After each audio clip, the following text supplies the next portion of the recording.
हम पढ़ रहे हैं नाभिकीय भौतिकी।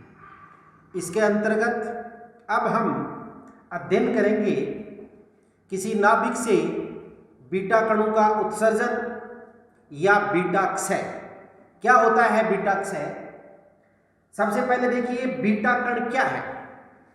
बीटा कण ऋणावेशित इलेक्ट्रॉन जिसको E-10 या बीटा माइनस से व्यक्त कर सकते हैं, या धनात्मक पॉजिट्रॉन, धनावेशित पॉजिट्रॉन। इलेक्ट्रॉन जैसा ही एक धनावेशित कण होता है, इलेक्ट्रॉन के बराबर द्रव्यमान, इलेक्ट्रॉन के बराबर आवेश, लेकिन उसका आवेश धनात्मक होता है। उस धनावेशित इलेक्ट्रॉन को ही पॉजिट्रॉन कहते हैं। यानी ऋणावेशित इलेक्ट्रॉन एवं धनावेशित पॉजिट्रॉन को बीटा कण कहते हैं। अर्थात बीटा कण दो प्रकार के होते हैं, नेगेटिव बीटा कण जो कि ऋणावेशित इलेक्ट्रॉन है, तथा पॉजिटिव बीटा कण जो कि धनावेशित पॉजिट्रॉन है। पॉजिट्रॉन इलेक्ट्रॉन जैसे ही धनावेशित कण को पॉजिट्रॉन कहते हैं। यानी ऋणावेशित इलेक्ट्रॉन तथा धनावेशित पॉजिट्रॉन बीटा कण कहलाते हैं। यानी बीटा कण दो प्रकार के होते हैं, एक ऋणावेशित इलेक्ट्रॉन जो कि नेगेटिव बीटा कण है, दूसरा धनावेशित पॉजिट्रॉन जो कि पॉजिटिव बीटा कण है। यानी बीटा कण दो प्रकार के होते हैं। इन बीटा कणों का द्रव्यमान 9.1 × 10⁻31 kg, या बीटा कणों के द्रव्यमान को AMU एटॉमिक मास यूनिट मात्रक में व्यक्त करें तो बीटा कणों का द्रव्यमान 0.000555 AMU एटॉमिक मास यूनिट होता है।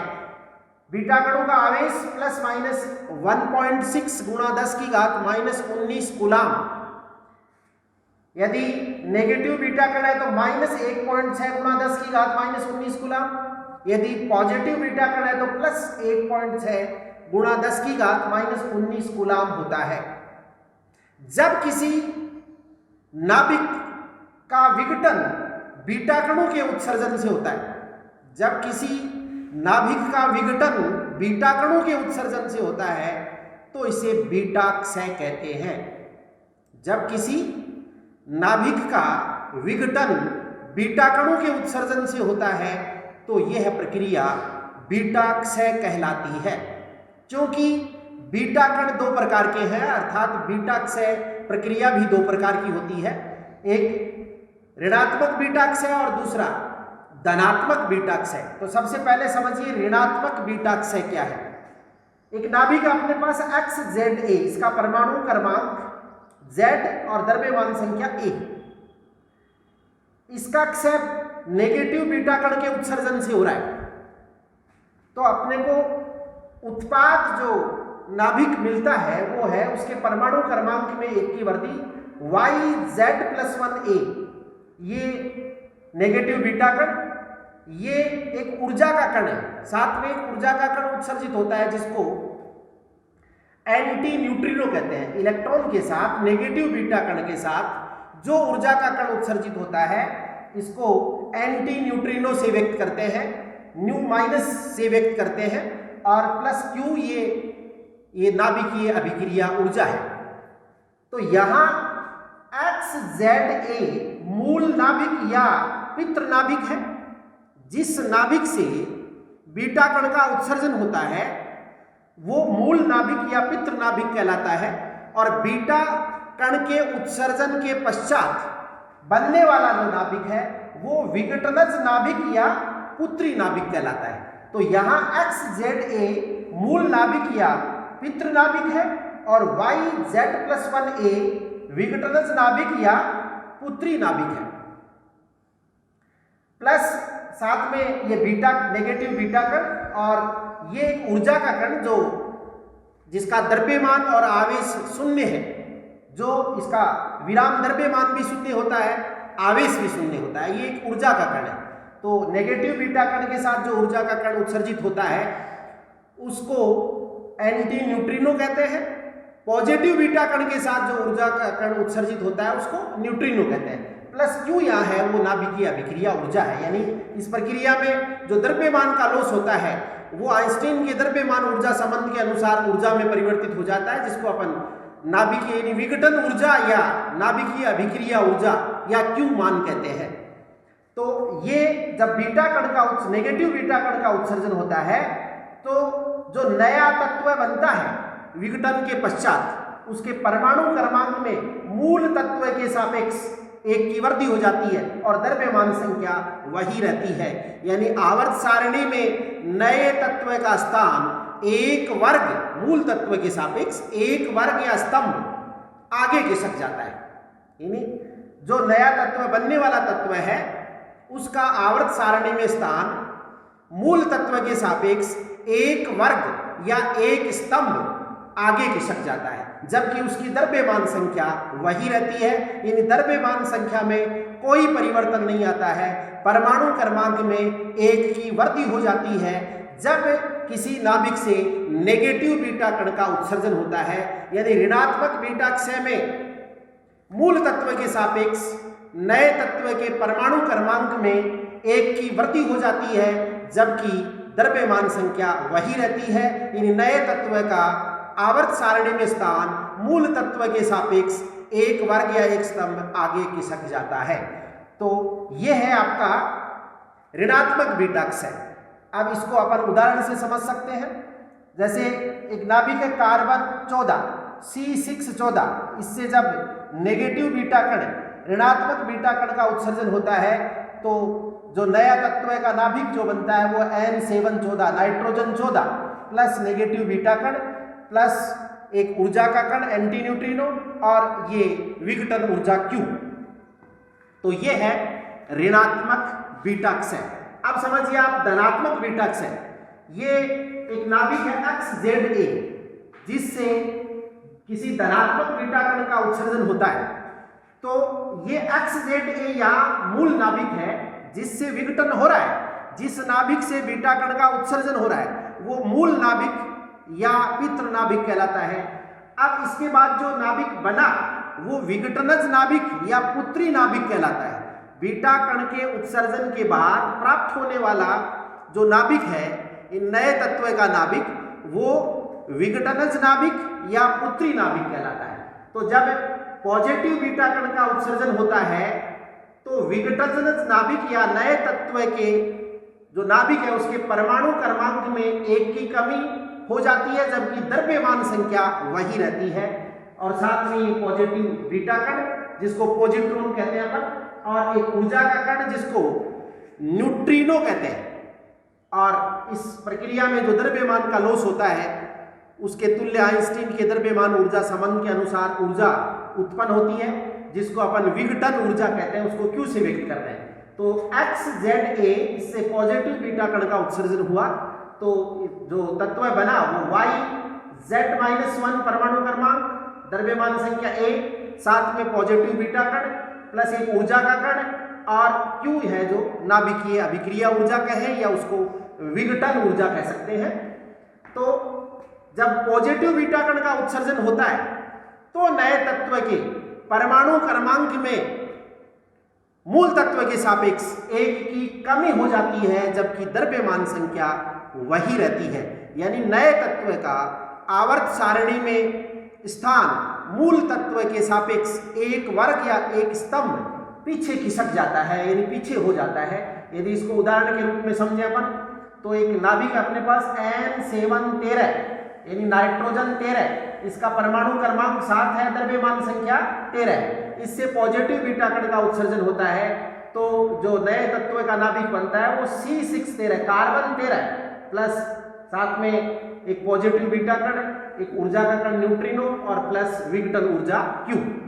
तो ये है धनात्मक बीटा क्षय। यानी जब धनात्मक बीटा क्षय होता है और बीटा क्षय के बाद जो नाभिक प्राप्त होता है जिसको अपन विघटनज नाभिक या पुत्री नाभिक कहते हैं, उसके तत्व के परमाणु क्रमांक में एक की कमी हो जाती है, जबकि द्रव्यमान संख्या वही रहती है, अर्थात नए तत्व का आवर्त सारणी में स्थान मूल तत्व के सापेक्ष एक वर्ग या एक स्तंभ पीछे खिसक जाता है। यह है पॉजिटिव बीटा क्षय। किसी नाभिक से बीटा कणों का उत्सर्जन कैसे होता है?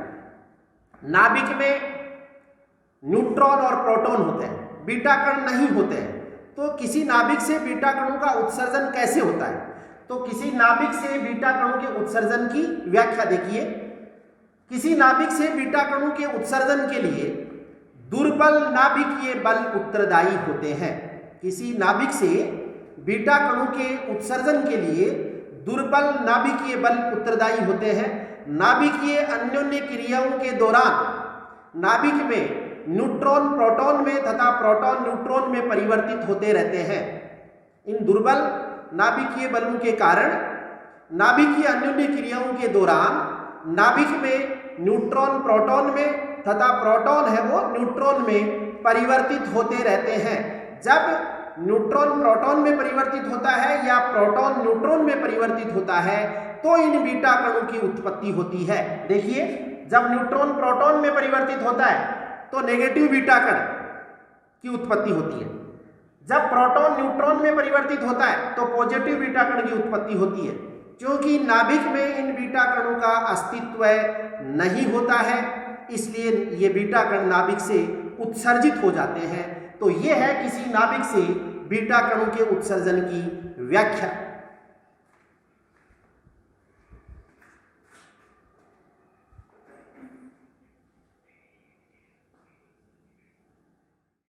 अब हम पढ़ेंगे बीटा क्षय में विघटन ऊर्जा Q। बीटा क्षय में क्षय उत्पादों का कुल द्रव्यमान मूल नाभिक के द्रव्यमान से कुछ कम प्राप्त होता है। जब बीटा क्षय होता है तो इन क्षय उत्पादों का कुल द्रव्यमान मूल नाभिक के द्रव्यमान से कुछ कम प्राप्त होता है। द्रव्यमान में यह कमी आइंस्टीन के द्रव्यमान ऊर्जा संबंध के अनुसार ऊर्जा में परिवर्तित हो जाती है। इस ऊर्जा को नाभिकीय क्षय में विघटन ऊर्जा या Q मान कहते हैं। यानी जब बीटा क्षय होता है तो क्षय उत्पादों का कुल द्रव्यमान मूल नाभिक के द्रव्यमान से कुछ कम प्राप्त होता है। द्रव्यमान में यह कमी आइंस्टीन के द्रव्यमान ऊर्जा संबंध के अनुसार ऊर्जा में परिवर्तित हो जाती है। इस ऊर्जा को विघटन ऊर्जा या Q मान कहते हैं। यदि ऋणात्मक बीटा क्षय के लिए देखें अपन, ये मूल नाभिक है XZA जिसका परमाणु क्रमांक Z द्रव्यमान संख्या A है। इससे ऋणात्मक बीटा क्षय होता है, ऋणात्मक बीटा कण का उत्सर्जन होता है। तो क्षय उत्पाद में जो विघटनज नाभिक है इसके परमाणु क्रमांक में एक की वृद्धि हो जाती है। परमाणु क्रमांक होता है Z+1, द्रव्यमान संख्या वही रहती है। ये नेगेटिव बीटा कण, साथ में एक ऊर्जा का कण जिसको एंटी न्यूट्रिनो कहते हैं, और Q यहाँ विघटन ऊर्जा है। इसमें द्रव्यमान में क्षति क्या हुई? तो विघटन उत्पाद यहाँ दो बने, एक विघटनज नाभिक Y और एक इलेक्ट्रॉन यानी नेगेटिव बीटा कण।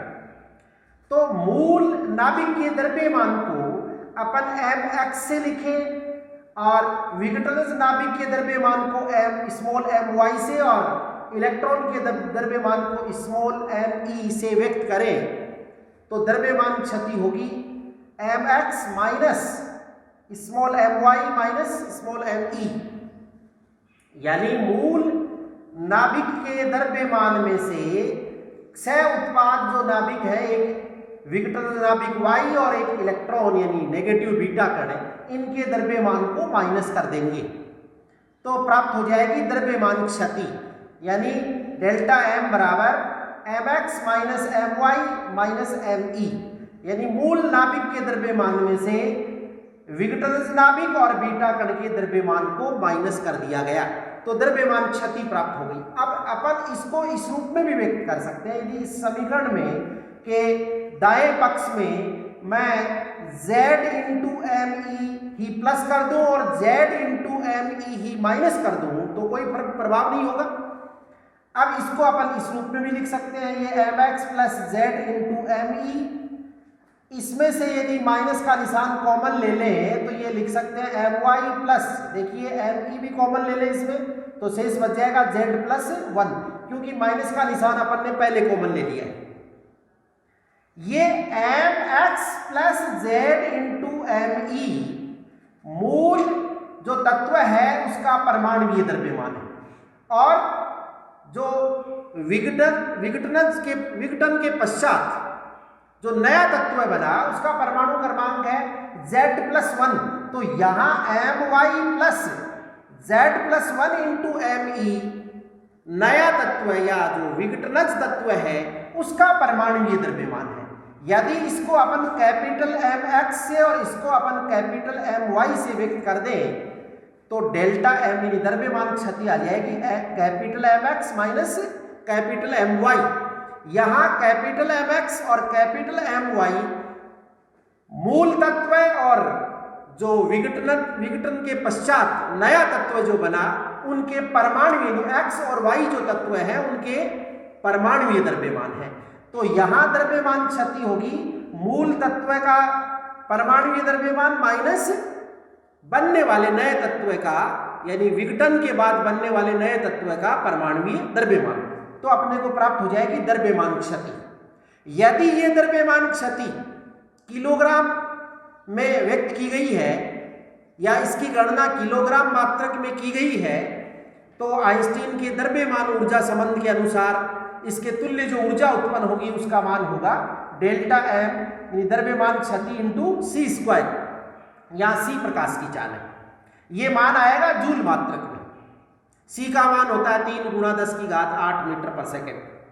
यदि द्रव्यमान क्षति एटॉमिक मास यूनिट मात्रक में गणना की गई है तो अपन ये जानते हैं एक AMU द्रव्यमान जब ऊर्जा में परिवर्तित होता है तो उसके तुल्य 931 मेगा इलेक्ट्रॉन वोल्ट ऊर्जा उत्पन्न होती है। तो ये Q मान होगा डेल्टा m गुणा 931 मेगा इलेक्ट्रॉन वोल्ट। यदि द्रव्यमान क्षति AMU मात्रक में कैलकुलेट की गई है तो अपन ये फॉर्मूला काम में लेंगे, क्योंकि एक AMU द्रव्यमान 931 मेगा इलेक्ट्रॉन वोल्ट ऊर्जा के तुल्य होता है, इसलिए Q का मान होगा डेल्टा m गुणा 931 मेगा इलेक्ट्रॉन वोल्ट। ये जो विघटन ऊर्जा Q है जो वो 6 उत्पादों की गतिज ऊर्जा के रूप में प्रकट होती है। ये विघटन ऊर्जा यहाँ Q, यहाँ जो ये 6 उत्पाद हैं इनकी गतिज ऊर्जा के रूप में प्रकट होती है। देखिए यहाँ 6 उत्पाद, एक आपका विघटनज नाभिक Y है, एक नेगेटिव बीटा कण है, साथ में ये एंटी न्यूट्रिनो है। क्योंकि यहाँ जो विघटनज नाभिक है Y उसका द्रव्यमान बीटा कण और ये कण एंटी न्यूट्रिनो के द्रव्यमान की तुलना में बहुत अधिक है, इसलिए इस विघटन प्रक्रिया में विघटनज नाभिक Y को लगभग स्थिर माना जा सकता है। यहां इस विघटन में बीटा कणों का जब उत्सर्जन होता है बीटा क्षय में विघटनज नाभिक जो Y बनता है उसका द्रव्यमान बीटा कण और ऊर्जा के कण इस एंटी न्यूट्रिनो या न्यूट्रिनो के द्रव्यमान से बहुत अधिक होता है। इसलिए इस क्षय प्रक्रिया में बीटा कणों की क्षय प्रक्रिया में विघटनज नाभिक को लगभग स्थिर माना जा सकता है, अर्थात इसकी गतिज ऊर्जा तो शून्य होगी। तो फिर ये जो Q मान है यानी विघटन ऊर्जा है वो बीटा कण और न्यूट्रिनो या एंटी न्यूट्रिनो की ऊर्जा के रूप में प्रकट होगी। यानी जो Q मान है या विघटन ऊर्जा है वो किसको मिलेगी? बीटा कण की गतिज ऊर्जा और न्यूट्रिनो की ऊर्जा के रूप में प्रकट होगी। यानी बीटा कण की जो ऊर्जा है वो शून्य से अधिकतम मान Q तक कुछ भी हो सकती है, बशर्ते कि इसमें न्यूट्रिनो या एंटी न्यूट्रिनो की ऊर्जा की सहभागिता कितनी है ये इस बात पर निर्भर करेगी। यदि इस न्यूट्रिनो या एंटी न्यूट्रिनो की ऊर्जा को अपन शून्य मान लें तो फिर बीटा कण की ऊर्जा इस अधिकतम मान Q के बराबर होगी। यानी बीटा कण की अधिकतम जो गतिज ऊर्जा है वो Q मान के बराबर हो सकती है। और इसी कारण से बीटा कणों का जो ऊर्जा स्पेक्ट्रम है वो सतत होता है। एक बार पुनः समझ लें, इस बीटा क्षय की प्रक्रिया में जो विघटनज नाभिक प्राप्त होता है उसका द्रव्यमान उत्पाद जो अन्य कण है, बीटा कण और न्यूट्रिनो या एंटी न्यूट्रिनो, इनके द्रव्यमान से बहुत अधिक होता है। इसलिए इस विघटन में विघटनज नाभिक Y को लगभग स्थिर माना जा सकता है, यानी इसकी गतिज ऊर्जा तो लगभग शून्य होगी। इसलिए इस Q जो विघटन ऊर्जा है इसमें किसकी सहभागिता होगी? बीटा कण की गतिज ऊर्जा और न्यूट्रिनो या एंटी न्यूट्रिनो की ऊर्जा। इसका मतलब बीटा कण की ऊर्जा शून्य से लेकर इस अधिकतम मान Q तक कुछ भी हो सकती है। ये इस बात पर निर्भर करेगी कि इस न्यूट्रिनो या एंटी न्यूट्रिनो की ऊर्जा की सहभागिता कितनी है। यदि इसकी सहभागिता शून्य हो तो फिर बीटा कण की ऊर्जा इस अधिकतम मान Q के बराबर हो सकती है, यानी बीटा कण की ऊर्जा शून्य से अधिकतम मान Q तक कुछ भी हो सकती है। इसलिए बीटा कणों का जो ऊर्जा स्पेक्ट्रम है वो सतत प्राप्त होता है तथा बीटा कणों की अधिकतम जो गतिज ऊर्जा होगी वो Q मान के बराबर होगी, यानी काइनेटिक एनर्जी मैक्सिमम जो है वो Q के बराबर होगी। अब इसी प्रकार देखिए धनात्मक बीटा क्षय के लिए, ये अपना मूल नाभिक XZ जिसका परमाणु क्रमांक Z है, द्रव्यमान संख्या A है। जब पॉजिटिव बीटा कण का उत्सर्जन होता है और जो क्षय उत्पाद में जो विघटनज नाभिक प्राप्त होता है उसके परमाणु क्रमांक में 1 की कमी आ जाती है, द्रव्यमान संख्या वही रहती है। साथ में पॉजिटिव बीटा कण यानी पॉजिट्रॉन, एक ऊर्जा का कण जिसको न्यूट्रिनो कहते हैं, प्लस Q या विघटन ऊर्जा है। इसमें द्रव्यमान में क्षति क्या होगी? तो मूल नाभिक के द्रव्यमान में से विघटन के पश्चात जो उत्पाद नाभिक है या विघटन उत्पाद है उनके द्रव्यमान को माइनस कर देंगे। तो मूल नाभिक का द्रव्यमान mx, विघटन नाभिक का द्रव्यमान my और पॉजिट्रॉन का द्रव्यमान me। तो mx में से my और me को माइनस कर देंगे तो आ जाएगी द्रव्यमान क्षति। अब इस समीकरण को अपन इस प्रकार व्यवस्थित कर सकते हैं, इसके दाहिने पक्ष में इलेक्ट्रॉन के द्रव्यमान का या पॉजिट्रॉन के द्रव्यमान का Z गुणा यानी Z इंटू me प्लस कर दिया गया, Z इंटू me माइनस कर दिया गया, तो इसका कोई प्रभाव नहीं होगा। इसको पुनः व्यवस्थित करते हैं, देखो mx plus Z into me, इसको एक साथ लिख दिया गया। अब देखिए इसमें me ही प्लस कर दिया और me ही माइनस कर दिया, तो ये प्लस किया वो तो me ये है ही, और माइनस किया और पहले से माइनस me जुड़कर हो गया -2me। अब देखिए ये दो पद my माइनस का Z इंटू me और प्लस का me, इनमें से माइनस का निशान कॉमन ले लें तो शेष बचेगा my plus Z minus 1 into me। क्योंकि my plus Z minus 1 into me ये जो विघटनज तत्व है उसका परमाणुीय द्रव्यमान है, जबकि mx plus Z into me मूल तत्व का परमाणुीय द्रव्यमान है। इसको अपन यदि कैपिटल mx और कैपिटल my से व्यक्त करें तो ये इसका ये मान आ गया कैपिटल mx और ये आ गया आपका capital my -2me as it is. तो द्रव्यमान क्षति आ गई mx minus my minus 2me, यानी पॉजिटिव बीटा कण का उत्सर्जन जब होता है तो द्रव्यमान क्षति आती है मूल तत्व का परमाणुीय द्रव्यमान माइनस विघटन के पश्चात जो नया तत्व बना उसका परमाणुीय द्रव्यमान -2me, यानी पॉजिट्रॉन या इलेक्ट्रॉन के द्रव्यमान का दुगुना और माइनस करना पड़ता है। जबकि नेगेटिव बीटा क्षय में मूल तत्व का परमाणुीय द्रव्यमान माइनस विघटन के बाद बना नया तत्व जो है उसका परमाणुीय द्रव्यमान, ये द्रव्यमान क्षति प्राप्त होती है। जबकि पॉजिटिव बीटा कण का उत्सर्जन होता है उसमें जो द्रव्यमान क्षति है वो मूल तत्व का परमाणुीय द्रव्यमान और विघटन के पश्चात बने नए तत्व के परमाणुीय द्रव्यमान को माइनस करेंगे। इसके अलावा इलेक्ट्रॉन या पॉजिट्रॉन के द्रव्यमान का दुगुना और माइनस करेंगे। तो अपने को द्रव्यमान क्षति प्राप्त होगी। यानी द्रव्यमान क्षति के लिए फॉर्मूला हो गया capital mx minus capital my minus 2 into me। ये आ गई द्रव्यमान क्षति। यहाँ कैपिटल mx और कैपिटल my क्रमशः x और y जो तत्व है उनके परमाणुीय द्रव्यमान है। अब विघटन ऊर्जा Q डेल्टा m इंटू सी स्क्वायर। यदि डेल्टा m को आपने यानी द्रव्यमान क्षति को किलोग्राम मात्रक में कैलकुलेट किया है तो इसके तुल्य जो ऊर्जा उत्पन्न होगी आइंस्टीन के द्रव्यमान ऊर्जा संबंध के अनुसार वो होगी डेल्टा m इंटू सी स्क्वायर। यहाँ सी प्रकाश की चाल है। यदि ये द्रव्यमान क्षति एटॉमिक मास यूनिट मात्रक में कैलकुलेट की है तो फिर द्रव्यमान क्षति को अपन इस प्रकार कैलकुलेट करेंगे delta m into 931 mega electron volt. यानी Q का मान आएगा delta m into 931 mega electron volt, क्योंकि जब एक AMU द्रव्यमान ऊर्जा में कन्वर्ट होता है तो उसके तुल्य 931 मेगा इलेक्ट्रॉन वोल्ट ऊर्जा उत्पन्न होती है। यानी Q का मान आएगा डेल्टा m गुणा 931 मेगा इलेक्ट्रॉन वोल्ट।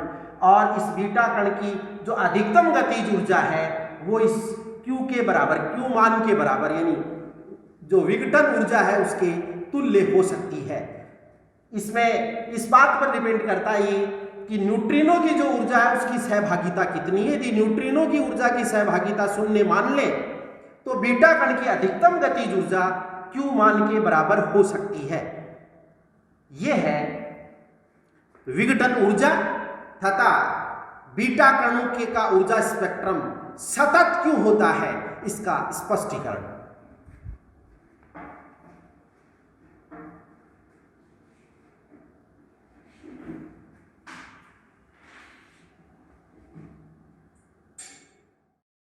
अब हम पढ़ेंगे इलेक्ट्रॉन प्रग्रहण एवं Q मान। कुछ ऐसे नाभिक हैं जिनमें ऊर्जा संरक्षण की दृष्टि से बीटा प्लस क्षय संभव नहीं होता। कुछ ऐसे नाभिक हैं जिनमें ऊर्जा संरक्षण की दृष्टि से पॉजिटिव बीटा कणों के का उत्सर्जन संभव नहीं होता है। ऐसे नाभिकों के परमाणु के कक्षीय इलेक्ट्रॉन सामान्यतः K कक्षा का इलेक्ट्रॉन का नाभिक द्वारा परग्रहण किया जाता है। यानी K कक्षा के इलेक्ट्रॉन को नाभिक ग्रहण कर लेता है और जैसे ही K कक्षा का इलेक्ट्रॉन नाभिक में प्रवेश करता है, क्योंकि नाभिक में इलेक्ट्रॉन नहीं रह सकता, वो किसी प्रोटॉन से संयुक्त होकर न्यूट्रॉन बनाता है। न्यूट्रॉन नाभिक में ही रहता है, परंतु साथ में जो ये कण ऊर्जा का न्यूट्रिनो जिसको कह रहे हैं अपन, ये बनता है, ये नाभिक से उत्सर्जित हो जाता है। देखिए एक नाभिक है अपने पास XZA जिसका परमाणु क्रमांक Z है, द्रव्यमान संख्या A है। ये परमाणु, ये नाभिक अपने परमाणु की K कक्षा के इलेक्ट्रॉन को का प्रग्रहण करता है, इलेक्ट्रॉन को ग्रहण करता है और किसमें परिवर्तित हो जाता है YZ-1A, यानी परमाणु क्रमांक में 1 की कमी आ जाती है। इसका मतलब द्रव्यमान संख्या वही रहती है, परमाणु क्रमांक में 1 की कमी आ जाती है। इसका मतलब न्यूट्रॉन की संख्या 1 बढ़ जाती है।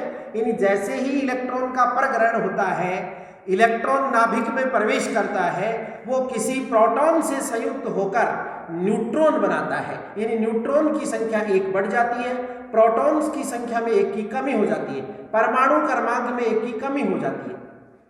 यह प्रक्रिया कहलाती है न्यूट्रॉन प्रग्रहण, क्योंकि इसमें भी द्रव्यमान में क्षति होती है और वो क्षति आइंस्टीन के द्रव्यमान ऊर्जा संबंध के अनुसार ऊर्जा में परिवर्तित हो जाती है, जिसको अपन Q मान कहते हैं, यानी विघटन ऊर्जा कहते हैं। देखिए इसका एक एग्जाम्पल देखें अपन। कॉपर है जिसका परमाणु क्रमांक है 29, द्रव्यमान संख्या है 64। जब इसमें K कक्षा का कोई इलेक्ट्रॉन प्रवेश करता है इस कॉपर परमाणु के नाभिक में, कॉपर परमाणु की K कक्षा का कोई इलेक्ट्रॉन इसमें जब प्रग्रहण करता है तो बनता है Ni2864, यानी निकल में परिवर्तित हो जाता है। ये जिसका परमाणु क्रमांक 28 है, द्रव्यमान संख्या 64 है। यानी एक प्रोटॉन इसका है वो न्यूट्रॉन में बदल गया, जिससे द्रव्यमान संख्या वही है और परमाणु क्रमांक में एक की कमी आ गई। साथ में एक ऊर्जा का कण न्यूट्रिनो जो नाभिक से उत्सर्जित हो जाता है। अब इसमें द्रव्यमान क्षति डेल्टा एम बराबर capital M X minus capital M Y, या एम एक्स और एम वाई क्रम से एक्स और वाई जो तत्व है उनके परमाणुवीय द्रव्यमान है। एम एक्स मूल तत्व का परमाणुवीय द्रव्यमान और विघटन के बाद जो बना तत्व नया तत्व है उसका परमाणुवीय द्रव्यमान एम वाई। तो द्रव्यमान क्षति डेल्टा एम बराबर M X minus M Y. क्यूमान जो द्रव्यमान में क्षति होती है वो आइंस्टीन के द्रव्यमान ऊर्जा संबंध के अनुसार ऊर्जा में परिवर्तित हो जाती है और उस ऊर्जा का मान होगा डेल्टा एम गुणा सी स्क्वायर, या सी प्रकाश की चाल है जिसका मान 3 × 10⁸ मीटर पर सेकेंड होता है। यदि द्रव्यमान क्षति किलोग्राम मात्रक में है तो अपन इस फॉर्मूले का यूज करेंगे डेल्टा एम इंटू सी स्क्वायर। यदि द्रव्यमान क्षति आपने एएमयू मात्रक में कैलकुलेट की है तो अपन जानते हैं एक एएमयू द्रव्यमान 931 मेगा इलेक्ट्रॉन वोल्ट ऊर्जा के तुल्य होता है। तो क्यू मान आएगा डेल्टा एम गुणा 931 मेगा इलेक्ट्रॉन वोल्ट। इसमें एक विशेष बात जो और समझने लायक है कि जैसे ही K कक्षा का एक इलेक्ट्रॉन नाभिक में प्रवेश करता है, K कक्षा में उस इलेक्ट्रॉन का स्थान रिक्त हो जाता है और उस रिक्त स्थान की पूर्ति किसी उच्च ऊर्जा के इलेक्ट्रॉन द्वारा संक्रमित होकर की जाती है। यानी उच्च ऊर्जा अवस्था का कोई इलेक्ट्रॉन उस K ऊर्जा स्तर में संक्रमित होता है और जैसे ही कोई उच्च ऊर्जा स्तर का इलेक्ट्रॉन K ऊर्जा स्तर में संक्रमित होता है, वैसे ही उन दोनों कक्षाओं की ऊर्जाओं के अंतर के बराबर ऊर्जा का कोई विकिरण फोटोन उत्सर्जित होता है और वो विकिरण फोटोन जो उत्सर्जित होते हैं वो एक्स किरण फोटोन होते हैं, यानी एक्स किरणों की उत्पत्ति होती है। अब हम समझेंगे बीटा कणों का ऊर्जा स्पेक्ट्रम। यानी अभी पहले अपन ने पढ़ा है कि बीटा कण जो उत्सर्जित होते हैं उनकी ऊर्जा 0 से अधिकतम मान Q तक कुछ भी हो सकती है। इसका मतलब बीटा कणों का जो ऊर्जा स्पेक्ट्रम है वो सतत होता है। देखिए एक्स एक्सिस पर बीटा कणों की ऊर्जा लें और वाई एक्सिस पर अपन बीटा कणों की संख्या लें तो इस प्रकार का आरेख प्राप्त होता है। अभी क्या विशेषता है इस आरेख में? बीटा कणों का ऊर्जा स्पेक्ट्रम सतत होता है, अर्थात एक अधिकतम मान तक सभी संभव ऊर्जाओं के बीटा कणों का उत्सर्जन होता है। देखो 0 से लेकर एक अधिकतम मान तक सभी ऊर्जाओं के बीटा कणों का उत्सर्जन संभव होता है बीटा क्षय में, यानी बीटा कणों का ऊर्जा स्पेक्ट्रम सतत होता है। दूसरी बात, प्रत्येक रेडियोएक्टिव तत्व से उत्सर्जित बीटा कणों के ऊर्जा स्पेक्ट्रम में ऊर्जा के एक विशेष मान के लिए उत्सर्जित बीटा कणों की संख्या अधिकतम होती है। देखिए यहाँ ये किसी रेडियम एलिमेंट के लिए है 0.15 मेगा इलेक्ट्रॉन वोल्ट ऊर्जा के बीटा कण सबसे ज्यादा उत्सर्जित हो रहे हैं। वैसे तो 0 से लेकर इस अधिकतम मान तक सभी ऊर्जाओं के बीटा कण उत्सर्जित हो रहे हैं। किसी ऊर्जा के ज्यादा बीटा कण उत्सर्जित हो रहे हैं तो किसी ऊर्जा के कम बीटा कण उत्सर्जित हो रहे हैं, लेकिन 0 से लेकर एक अधिकतम मान तक सभी ऊर्जाओं के बीटा कणों का उत्सर्जन होता है। लेकिन सभी यानी प्रत्येक रेडियोएक्टिव तत्व के लिए एक ऊर्जा का ऐसा विशेष मान होता है जिस पर उत्सर्जित होने वाले बीटा कणों की संख्या सबसे अधिक होती है। तो एक ये विशेषता भी है इसमें कि ऊर्जा के एक विशेष मान के लिए उत्सर्जित बीटा कणों की संख्या सबसे अधिक होती है, यानी अधिकतम होती है। यहाँ रेडियम एलिमेंट के लिए इसका मान है 0.15 मेगा इलेक्ट्रॉन वोल्ट। दूसरा, प्रत्येक रेडियोएक्टिव तत्व से उत्सर्जित बीटा कणों के ऊर्जा स्पेक्ट्रम में ऊर्जा के एक लाक्षणिक अधिकतम मान पर, ये लाक्षणिक वो अधिकतम मान, इस अधिकतम मान पर इन बीटा कणों की संख्या घटते हुए 0 हो जाती है। इसको कहते हैं अंत बिंदु ऊर्जा। ये किसी एलिमेंट विशेष के लिए इसका मान है 1.17 मेगा इलेक्ट्रॉन वोल्ट। तो ये है बीटा कणों के ऊर्जा स्पेक्ट्रम की विशेषता है।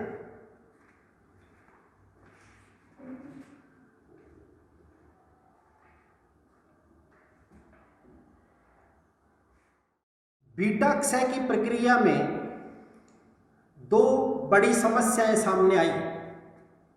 एक ऊर्जा संरक्षण सिद्धांत की पुष्टि, दूसरी कोणीय संवेग संरक्षण सिद्धांत की पुष्टि।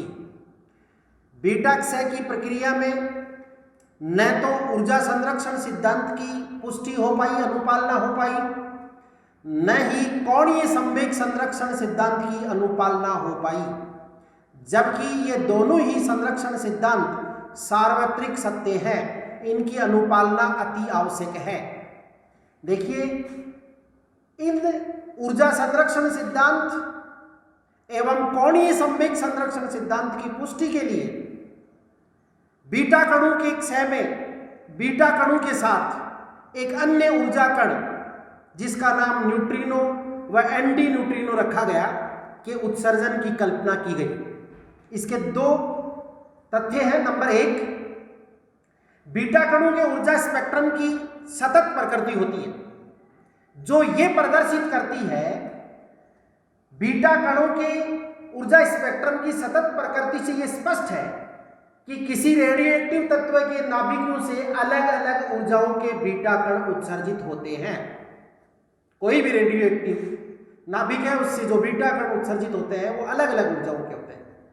बीटा कणों के ऊर्जा स्पेक्ट्रम की सतत प्रकृति ये स्पष्ट करती है कि किसी रेडियोएक्टिव तत्व के नाभिकों से जो बीटा कण उत्सर्जित होते हैं वो अलग अलग ऊर्जा के होते हैं, जबकि जब बीटा क्षय होता है तो सभी मूल नाभिकों की ऊर्जाएं और विघटन के पश्चात बने विघटनज नाभिकों की ऊर्जाएं समान होती हैं। इसका मतलब बीटा कणों की भिन्न भिन्न ऊर्जाएं संभव नहीं हो सकती, यानी इस प्रक्रिया में ऊर्जा संरक्षण सिद्धांत की अनुपालना नहीं हो पाई। यानी किसी नाभिक अक्ष जिसका परमाणु क्रमांक Z है, द्रव्यमान संख्या A है, उससे बीटा कण का उत्सर्जन होता है और एक विघटन नाभिक Y बनता है, तो सभी मूल नाभिकों की ऊर्जाएं भी समान थी और बीटा कण के उत्सर्जन के पश्चात बने सभी विघटनज नाभिकों की ऊर्जाएं भी समान थी। इसका मतलब उन नाभिकों से उत्सर्जित होने वाले बीटा कणों की ऊर्जाएं भी समान होनी चाहिए, जबकि किसी रेडियोएक्टिव तत्व के नाभिकों से उत्सर्जित होने वाले बीटा कणों की ऊर्जाएं अलग अलग होती हैं, भिन्न भिन्न होती हैं। बीटा कणों के ऊर्जा स्पेक्ट्रम की सतत प्रकृति ये बताती है कि किसी रेडियोएक्टिव तत्व के नाभिकों से उत्सर्जित होने वाले बीटा कणों की ऊर्जाएं अलग अलग होती हैं, भिन्न भिन्न होती हैं। इसका मतलब बीटा कणों के उत्सर्जन के साथ एक अन्य ऊर्जा कण का उत्सर्जन और होना चाहिए और उस अन्य कण की ऊर्जा तथा बीटा कण की ऊर्जाओं का योग मूल नाभिक और विघटनज नाभिक की ऊर्जाओं के अंतर के बराबर होना चाहिए। उस कण का नाम न्यूट्रिनो एवं एंटी न्यूट्रिनो रखा गया, अर्थात जब भी किसी नाभिक से बीटा कण का उत्सर्जन होता है तो उसके साथ एक ऊर्जा का अन्य कण और उत्सर्जित होता है। उस कण का नाम न्यूट्रिनो एवं एंटी न्यूट्रिनो रखा गया और उस कण की ऊर्जा तथा बीटा कण की ऊर्जा का योग मूल नाभिक एवं विघटनज नाभिक की ऊर्जाओं के अंतर के बराबर होता है। इससे इस कण की उत्पत्ति से ऊर्जा संरक्षण सिद्धांत की अनुपालना हो पाई। तो ऊर्जा संरक्षण सिद्धांत की अनुपालना के लिए बीटा क्षय में एक अन्य ऊर्जा के कण की उत्पत्ति की कल्पना की गई और उसका नाम रखा गया न्यूट्रिनो एवं एंटी न्यूट्रिनो। इसी प्रकार देखिए कोणीय संवेग संरक्षण सिद्धांत। कोणीय संवेग संरक्षण सिद्धांत की अनुपालना भी नहीं हो पाई बीटा क्षय की प्रक्रिया में, क्योंकि बीटा क्षय कब होता है? जब नाभिक में न्यूट्रॉन प्रोटॉन में या प्रोटॉन न्यूट्रॉन में परिवर्तित होता है। जब न्यूट्रॉन प्रोटॉन में या प्रोटॉन न्यूट्रॉन में परिवर्तित होता है तो नाभिक में बीटा कण की उत्पत्ति होती है। जब न्यूट्रॉन प्रोटॉन में या प्रोटॉन न्यूट्रॉन में बदलता है तो नाभिक में बीटा कण की यानी इलेक्ट्रॉन या पॉजिट्रॉन की उत्पत्ति होती है। क्योंकि बीटा कणों का नाभिक में अस्तित्व नहीं होता, इसलिए बीटा कण नाभिक से उत्सर्जित हो जाते हैं। लेकिन प्रत्येक नाभिकीय कण का चक्रणीय कोणीय संवेग ±12h/2π होता है। तो इसमें देखिए न्यूट्रॉन का कोणीय संवेग plus minus half H upon 2 पाई है और प्रोटॉन का भी plus minus half H upon 2 पाई है और इसका बीटा कण का भी plus minus half H upon 2 पाई है। तो इस विघटन के पहले कोणीय संवेग plus minus half H upon 2 पाई है और विघटन के पश्चात परिणामी कोणीय संवेग यानी हाफ एच अपॉन 2 पाई और half plus minus half H upon 2 पाई का जब योग करेंगे तो परिणामी कोणीय संवेग या तो शून्य प्राप्त होगा या प्लस माइनस एच अपॉन 2 पाई प्राप्त होगा। इसका मतलब बीटा क्षय की प्रक्रिया में कोणीय संवेग संरक्षण सिद्धांत की अनुपालना नहीं हो पाई। इसलिए कोणीय संवेग संरक्षण सिद्धांत की अनुपालना के लिए यह कल्पना की गई कि बीटा कणों की उत्सर्जन के साथ या बीटा कणों की जब उत्पत्ति होती है, बीटा कणों का जब उत्सर्जन होता है तो उसके साथ एक ऊर्जा का कण और उत्सर्जित होता है और उस कण का नाम न्यूट्रिनो एवं एंटी न्यूट्रिनो रखा गया। इलेक्ट्रॉन के साथ जो ऊर्जा का कण उत्सर्जित होता है उसका नाम एंटी न्यूट्रिनो, वह पॉजिट्रॉन के साथ यानी पॉजिटिव बीटा कण के साथ जो ऊर्जा का कण उत्सर्जित होता है उसका नाम न्यूट्रिनो रखा गया। ये दोनों ऊर्जा कण हैं, इनका आवेश और विराम द्रव्यमान शून्य होता है, ये परस्पर एक दूसरे के एंटी कण हैं। जब न्यूट्रॉन प्रोटॉन में चेंज होता है तो उसके साथ बीटा कण के साथ एक कण और उत्सर्जित होता है जिसका नाम रखा गया एंटी न्यूट्रिनो, और जब प्रोटॉन न्यूट्रॉन में चेंज होता है तब नाभिक में पॉजिटिव बीटा कण बनता है और उसके साथ एक अन्य जो कण उत्सर्जित होता है उसका नाम रखा गया न्यूट्रिनो। अब देखिए आप, इसका कोणीय संवेग है विघटन के पहले एक प्लस माइनस 1/2 एच अपॉन 2 पाई और विघटन के पश्चात 3 कण है अपने पास। इसका कोणीय संवेग plus minus half H upon 2 पाई, इसका plus minus half H upon 2 पाई, इसका भी plus minus half H upon 2 पाई। इन तीनों का योग करें तो या इन तीनों का योग अपने को प्राप्त हो सकता है plus minus half H upon 2 पाई, यानी विघटन के पहले और विघटन के पश्चात परिणामी कोणीय संवेग एक दूसरे के बराबर है। इसका मतलब जैसे ही बीटा कणों के उत्सर्जन के साथ एक अन्य ऊर्जा कण के उत्सर्जन की कल्पना करते ही कोणीय संवेग संरक्षण सिद्धांत की पुष्टि भी हो गई। इस प्रकार बीटा क्षय में बीटा कणों के साथ एक अन्य ऊर्जा कण की उत्पत्ति और होती है और उसकी कल्पना करने पर ही द्रव्यमान संरक्षण ऊर्जा संरक्षण सिद्धांत तथा कोणीय संवेग संरक्षण सिद्धांत दोनों की पुष्टि हो पाई, दोनों की अनुपालना हो पाई। इसलिए जब भी बीटा कणों का उत्सर्जन होता है किसी नाभिक से तो साथ बीटा कणों के साथ एक ऊर्जा कण और उत्सर्जित होता है। नेगेटिव बीटा कण के साथ जो ऊर्जा कण उत्सर्जित होता है उसका नाम रखा गया एंटी न्यूट्रिनो और पॉजिटिव बीटा कण के साथ जो ऊर्जा कण उत्सर्जित होता है उसका नाम रखा गया न्यूट्रिनो। दोनों का आवेश शून्य होता है, दोनों का विराम द्रव्यमान भी शून्य होता है। ये दोनों परस्पर एंटी कण है, न्यूट्रिनो और एंटी न्यूट्रिनो एक दूसरे के एंटी कण है। इस प्रकार नाभिक के इस बीटा कणों के क्षय में न्यूट्रिनो की परिकल्पना हो पाई।